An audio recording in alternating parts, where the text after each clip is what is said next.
Product हैं, गरीब से गरीब व्यक्ति यूज कर सकता है और अमीर से अमीर व्यक्ति यूज कर सकता है। क्वालिटी इतनी अच्छी है कि अमीर से अमीर आदमी इस्तेमाल कर सकता है, प्राइस इतना कम है कि गरीब से गरीब आदमी इस्तेमाल कर सकता है। इसलिए आरसीएम करना चाहिए। 80 से 85% प्रोडक्ट अपनी खुद की फैक्ट्रियों में बनते हैं। लोगों को विश्वास नहीं होता है कपड़ा बनाने वाली कंपनी 600 प्रोडक्ट कैसे बना सकती है, लेकिन आज आरसीएम बना रही है। आपने देखा है ना? यस, खुद की फैक्ट्रियों में बनते हैं। बड़े बड़े यूनिट हैं सर आरसीएम के पूरे हिंदुस्तान में, जहाँ पे आरसीएम के प्रोडक्ट हैं। आरसीएम इसलिए करना चाहिए, खुद का इतना बड़ा हेड ऑफिस है। WFDSA की वेबसाइट में 443 कंपनियां रजिस्टर्ड हैं, जो एथिकल कंपनियां इंडिया में काम कर रही हैं। 443 कंपनियां, अब जाके चेक करना। 443 में से जो 442 कंपनियां हैं, उनके हेड ऑफिस को इकट्ठा करो और आरसीएम के हेड ऑफिस को उनके सामने रखो। क्या दिखेगा? 442 कंपनियों का हेड ऑफिस मिला के भी इतना हेड ऑफिस नहीं है जितना अकेला आरसीएम का हेड ऑफिस। 11,000 से ज्यादा वंडर वर्ल्ड क्विक है ना, PUC हैं आरसीएम बिजनेस के, इसलिए करना चाहिए। पूरे हिंदुस्तान में 2,500 से ज्यादा मीटिंग होती हैं, फिजिकल और डिजिटल मीटिंग हर महीने, इसलिए आरसीएम करना चाहिए। हजार रॉयल्टी अचीवर, टेक्निकल अचीवर कामयाबी के एग्जाम्पल है। आज किसी को बताने की जरूरत नहीं कि एक आम आदमी कामयाब, आम आदमी हजारों लाखों आम आदमी कामयाब हुए हैं। और एक सबसे बड़ा रीजन है सर आरसीएम करने के पीछे, बताऊं? एक ऐसी चीज आरसीएम के पास है जो दूसरी किसी और कंपनी के पास ना है ना होएगी। वो क्या है? आरसीएम बिजनेस के पास में एक विजनरी फाउंडर है। आरसीएम कर रहे हैं सर, आज से नहीं, डे 1 से। जिस दिन से इन्होंने आरसीएम शुरू किया था उसी दिन से इनकी सोच है हिंदुस्तान के एक आम आदमी को इस बिजनेस के माध्यम से कामयाब करना है। आर्थिक आजादी का अभियान है, नए भारत का अभियान है, नए भारत के निर्माण का अभियान है। बहुत बड़ी सोच के साथ। देखिए बाकी कंपनियों में और आरसीएम में एक अंतर है। अगर आज आप घर बनाना चाहते हो, आरसीएम में आने के बाद अपना घर बनाना चाहते हो, अपनी डाउनलाइन के कम से कम 10 लोगों का घर बनवाना पड़ेगा, आपका घर बन जाएगा। Yes yes. तो ये अंतर है। अब थोड़ा सा बात करते हैं सर, ये इनकम है, किसी भी लेवल पे आप आते हो उस लेवल पे इतना पैसा आपके पास में आना शुरू हो जाता है। थोड़ा सा आगे चलते हैं सर। ये बिजनेस आपको अमीर लोगों में शामिल कर सकता है। आज हजारों लोगों को इस बिजनेस ने क्या किया, पिछले 23 साल में अमीर लोगों की लिस्ट में शामिल कर दिया। जैसे ये आंकड़े हैं, अगर एक साल में 84 लाख रुपए की इनकम है आपकी, कितनी? 84 लाख रुपए एक साल में अगर आप कमाने लगते हो तो आप 1% लोगों में आपका नाम आ जाएगा, इंडिया के 1% लोगों में। और 84 लाख कौन कमाते हैं? अगर आप स्टार रूबी बन जाते हो, अब 84 लाख रुपए से ऊपर की इनकम कमाना शुरू करते हो। और स्टार रूबी कितने दिन में बना जा सकता है? 3 साल में। हेलो, यानी कहने का मतलब है कि अगले 3 साल में इंडिया के 1% लोगों में बिजनेस आपको लाके खड़ा कर सकता है। थोड़ा सा और मैं बात करता हूं सर, 1% में नहीं, ये वो साथी हैं जो इस बिजनेस की वजह से करोड़पति नहीं बने, क्या बने? अरबपति बने हैं। क्या बने? सबकी नेटवर्थ लगभग 100 करोड़ रुपए से ज्यादा इस बिजनेस से। ऐसा नहीं है कि 100 करोड़ आरसीएम से कमाए। आरसीएम में बोलता था बिजनेसमैन बनाता है, इन्वेस्टर बनाता है। जो पैसा आरसीएम से आया, 40 करोड़ आया, 50 करोड़ आया, उस पैसे को इन्होंने मार्केट में लगाया, प्रॉपर्टीज में लगाया। वहां से प्रॉपर्टी इनकी अप्रिशिएट हुई, 2 गुना, 3 गुना, 4 गुना, 6 गुना प्रॉपर्टी हुई, 10 गुना हुई। और आज ये क्या बन गए? सारे के सारे अरबपति। क्या बन गए? और आरसीएम से पहले सारे के सारे क्या थे? ये स्टूडेंट थे। इनके पिताजी ने आरसीएम शुरू किया था। इनका अपना एक खुद का एक मैन्युफैक्चरिंग यूनिट थी, इनका खुद ट्रेडिंग का एक बिजनेस था। ये इसी कंपनी में छोटी मोटी नौकरी करते थे। ये इनका एक केमिस्ट की शॉप थी, ये 7,500 रुपए की नौकरी करते थे। ये केबल नेटवर्क चलाते थे। ये टीटी थे। ये 2,500 रुपए की पेस्टिसाइड की कंपनी में नौकरी करते थे। और आज क्या है? अरबपति। क्या है? अरबपति। सबके सब क्या हैं? साधारण हैं। सबके सब क्या हैं? साधारण हैं। हमारे ही जैसे हैं, जैसे हम हैं सब वैसे ही हैं। कोई 2,000 की नौकरी करता था, कोई 7,000 की नौकरी करता था, कोई टीटी था, कोई एसटीडी पीसीओ चलाता था। आज वो अरबपति बन गए सर इस बिजनेस की वजह से। और मैं एक चीज मानता हूं, किसी भी काम को अगर कोई एक व्यक्ति कर सकता है ना, तो उस काम को हजारों व्यक्ति कर सकते हैं। बड़ी बड़ी डिग्री लेने के बाद भी लोग क्या करना चाहते हैं? मजबूरी में चपड़ासी बनते हैं सर। बीए बीटेक कितनी बड़ी डिग्री है सर। बीटेक जैसी, एमबीए जैसी डिग्री लेने के बाद में लोग चपड़ासी बनने की होड़ में हैं, लाइन में लगे पड़े हैं, जहाँ पे 8, 10, 12, 14,000 रुपए सैलरी होती है। आपको क्या लगता है आरसीएम नहीं चलेगा? अरे सर चलेगा, समझ में आएगा। यहाँ पे एक अनपढ़ आदमी जब 4-4 लाख रुपए कमाएगा तो एक बीए किए हुए, एमबीए किए हुए व्यक्ति की समझ में आएगा। हेलो में आएगा, कुछ को 5 साल बाद समझ में आएगा, कुछ को 10 साल बाद समझ में आएगा, कुछ को 25 साल बाद समझ में आएगा। और एक चीज बोलते हैं, आज समझोगे अपनी तकदीर बनाओगे और बाद में समझोगे तो आप लोगों की तकदीर बनाएगा। ये आंकड़े बताते हैं कि इंडिया 2 साल पहले 20 टॉप के 20 कंट्री में भी इंडिया का नाम नहीं था नेटवर्क मार्केटिंग में। आज कहाँ पे नाम है? पूरे वर्ल्ड में 12वें नंबर पे हिंदुस्तान आ गया है नेटवर्क मार्केटिंग में, टर्नओवर के मामले में। आज इंडिया में पिछले साल की बात करें 27,650 करोड़ का टर्नओवर हुआ सभी कंपनियों का मिलाकर। कितना? 27,650 करोड़। 27,650 करोड़ का टर्नओवर हुआ। CAGR जो है ग्रोथ इंडिया में नेटवर्क मार्केटिंग इंडस्ट्री की, वो है 15.7 की। और आरसीएम की ग्रोथ कितनी है सर? आरसीएम की ग्रोथ है 28.76 की। हिंदुस्तान 12वें नंबर पे है। यस, मैं एक राज की बात बताऊं आपको, ये इंडिया है, ये शुरू में किसी काम को करता नहीं और जब करता है ना छोड़ता नहीं, फिर पूरी दुनिया को पीछे छोड़ता है। मोबाइल हिंदुस्तान में लेट आया, लेकिन आज पूरी दुनिया के सबसे ज्यादा मोबाइल यूजर कहाँ पे हैं? हिंदुस्तान में। इंडिया एक ऐसा देश है जहाँ पे एक आदमी के पास में 3 सिम होती हैं। 5 सिम है। बोले 3 क्यों रख रखी है? बोले एक मिस कॉल मारने के लिए, एक इनकमिंग के लिए, एक आउटगोइंग के लिए। होता या नहीं? तो हर मामले में इंडिया नंबर 1 है। तो आने वाले समय में सर, अगले कुछ सालों के बाद में पूरी दुनिया में सबसे बड़ा टर्नओवर कहीं से होगा? वो कहां से होगा? इंडिया से, हिंदुस्तान से होगा। और हिंदुस्तान में भी सबसे ज्यादा बड़ा बिजनेस जिस कंपनी का होगा, आरसीएम का होगा सर, उसके पीछे वो आरसीएम का होगा। और आरसीएम में भी सबसे ज्यादा टर्नओवर किसी स्टेट का होगा, वो बिहार का होगा। हिला दिया हो। उसमें सबसे ज्यादा नाम आरसीएम डिस्ट्रीब्यूटर के होने चाहिए। हेलो, कहां से कहां को जा सकता है? अंतर बता रहा हूं सर। क्यों अपलाइन को कभी नहीं छोड़ना चाहिए, क्यों हमेशा उसको पकड़ के रखना चाहिए? आपके सामने 2 घोड़े हैं, एक जंगल का घोड़ा है, एक रेस का घोड़ा है।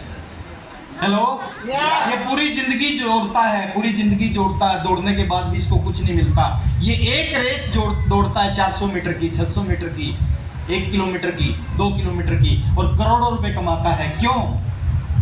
इसके ऊपर कोई अपलाइन और इसके ऊपर एक गाइड करने वाला, इसको सिखाने वाला, इसको थोड़ा सा कष्ट देने वाला एक अपलाइन है इसके ऊपर। कभी भी अपलाइन आपको कुछ भी करे ना, उसकी बात का कभी बुरा मत मानना। हेलो, भरोसा करना, विश्वास करना अपलाइन के ऊपर में। कुछ लोग अपलाइनों पे ही शक करते हैं। एक कहानी याद आती है, हरियाणा का ताऊ था। हरियाणा में जो बुजुर्ग लोग होते हैं उनको क्या बोलते हैं? ताऊ। हरियाणा का ताऊ था, रोज खेत में जाता था। खेत में जाता था तो उसको एक सांड मिलता था। सांड किसको बोलते हैं?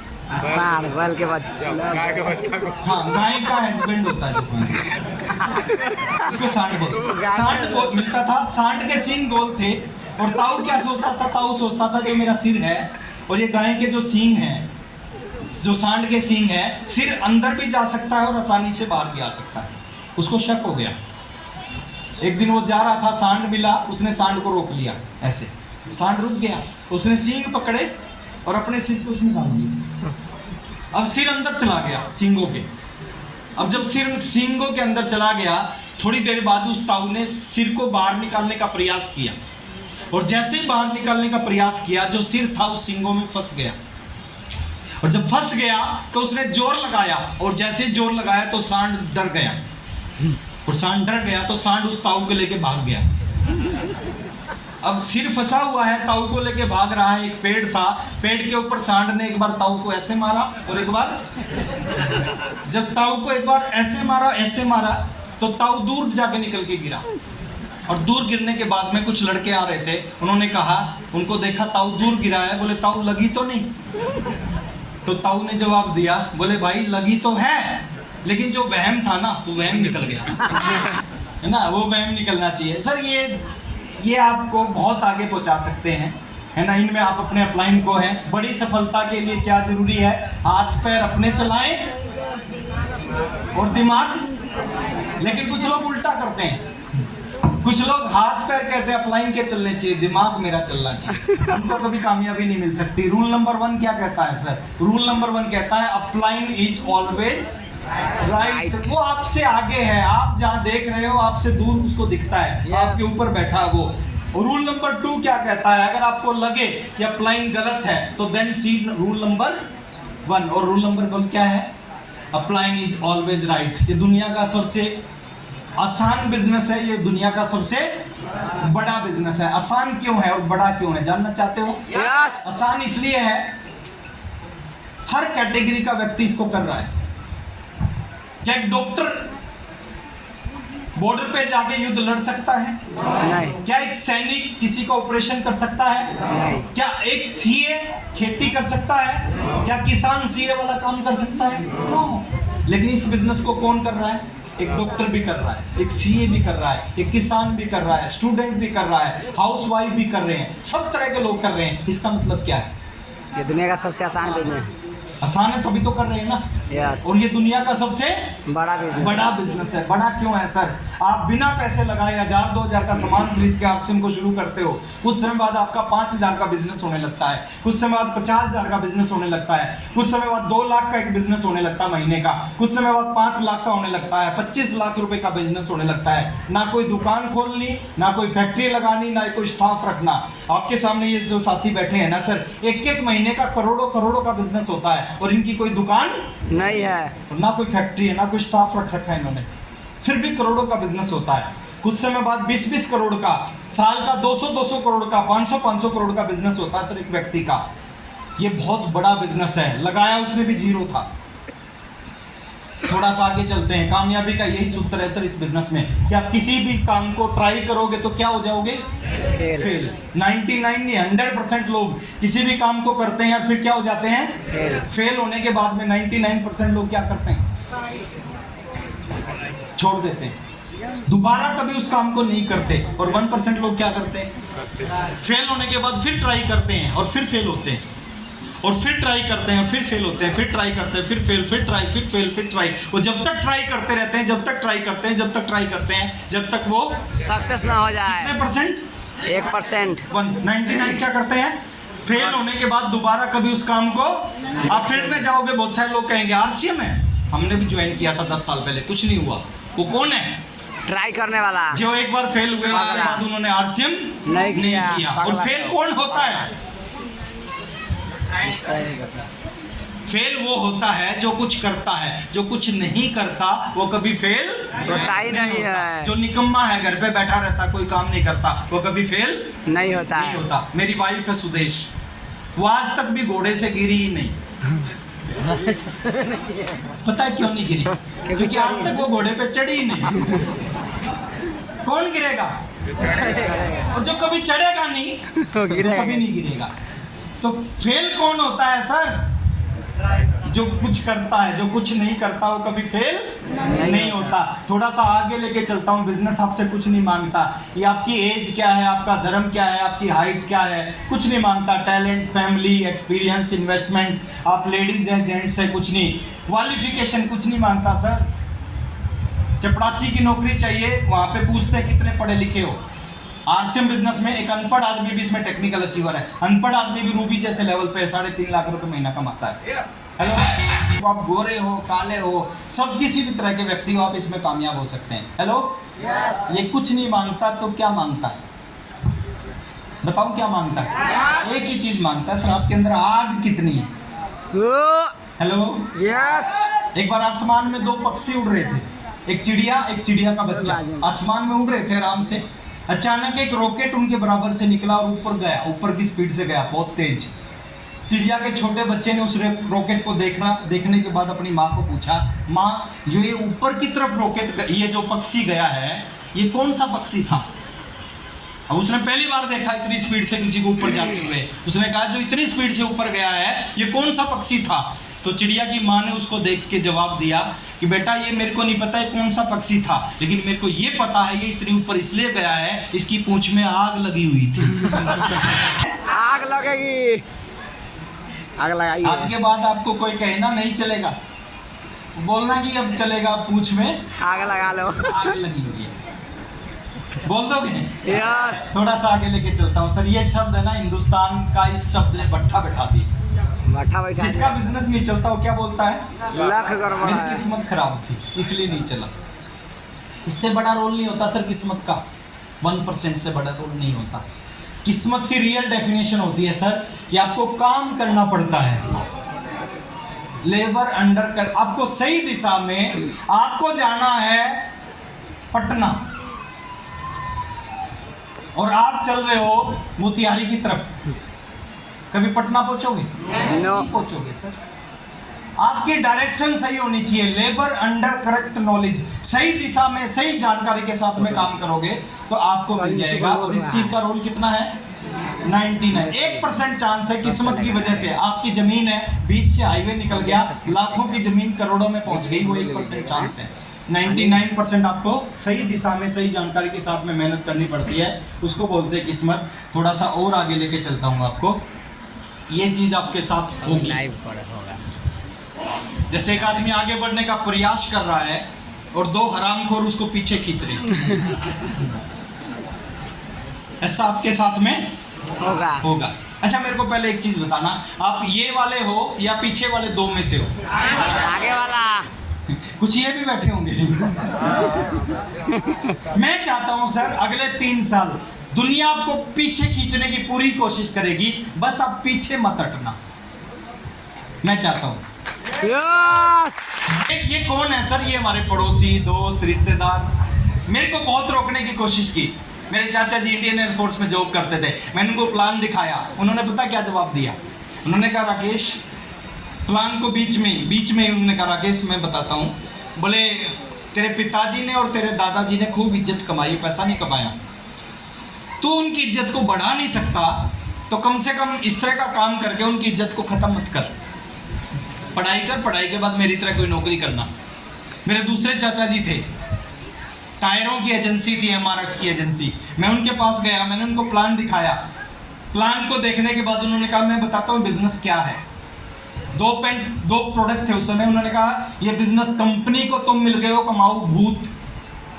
कमाऊ भूत होता है ना, वो अपने लिए कमाता है, और कमाऊ भूत दूसरे के लिए कमाता है। तो बोले कंपनी को तुम मिल गए हो कमाऊ भूत। तो बहुत सारे लोग हैं सर हमारे आसपास के जो रोकने के प्रयास करेंगे, बस पीछे मत हटना। कितने साथी हैं जो आज कमिटमेंट कर रहे हैं कुछ भी हो जाए 3 साल आरसीएम को नहीं छोड़ेंगे। आवाज से पता चलेगा, आवाज से सर कुछ नहीं होता सुनने से। हम बहुत सारी बातें सुनते हैं, अच्छी अच्छी बातें सुनते हैं, सुनने से कभी परिवर्तन नहीं होता।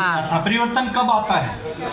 करने से। जब उनके ऊपर काम करना शुरू करते हैं। विचारों को सुनने से कभी, हर मोटे आदमी को क्या पता होता है पतला कैसे होना है, वो पतला क्यों नहीं होता? क्यों खाना ही नहीं छोड़ता। किसी मोटे आदमी से पूछो भाई साहब पतला कैसे, वो बताएगा मॉर्निंग वॉक करनी चाहिए, हेल्दी फूड खाना चाहिए, एक्सरसाइज करनी चाहिए, कम खाना चाहिए, लेकिन वो पतला नहीं होता क्योंकि वो करता नहीं। सही बात। तो सुनने से कुछ नहीं होता, विचारों को सुनने से परिवर्तन नहीं आता, परिवर्तन आता विचारों पर अमल चलने करने से। से। और दृष्टि होती है, और कुछ लोग होते हैं जिनके पास में दूरदृष्टि होती है। दुनिया के 99% लोगों के पास दृष्टि है। इस सेब में कितने बीज हैं 99% लोगों को पता है, लेकिन 1% ऐसे लोग हैं दुनिया में जिनको ये पता है इस एक बीज में कितने सेब है। कितनी सेब है। Hello, yes. तो आपके पास दृष्टि नहीं होनी चाहिए। दृष्टि से कामयाबी नहीं मिलती, दूरदृष्टि से कामयाबी मिलती है। और कभी आदत बनाओ सर, कभी हार नहीं मानना है। नहीं माननी, कभी हार नहीं मानना है। नहीं माननी। आपके सामने एक बगुला है, एक मेंढक है। ये बगुला इस मेंढक को खा चुका है, मरने वाला है मेंढक, मरने वाला है सर ये मेंढक। लेकिन इस मेंढक ने कोई आरसीएम की मीटिंग अटेंड कर रखी थी और किसी लीडर के मुंह से सुन रखा था, भोला जी के मुंह से सुन रखा था, सुनील ठाकुर जी के मुंह से सुन रखा था कि कभी हार नहीं माननी चाहिए। इसने क्या किया, हाथ पैर मारे और इसके हाथ में आ गई इसकी गर्दन, और इसने क्या किया, गर्दन को ही दबा दिया।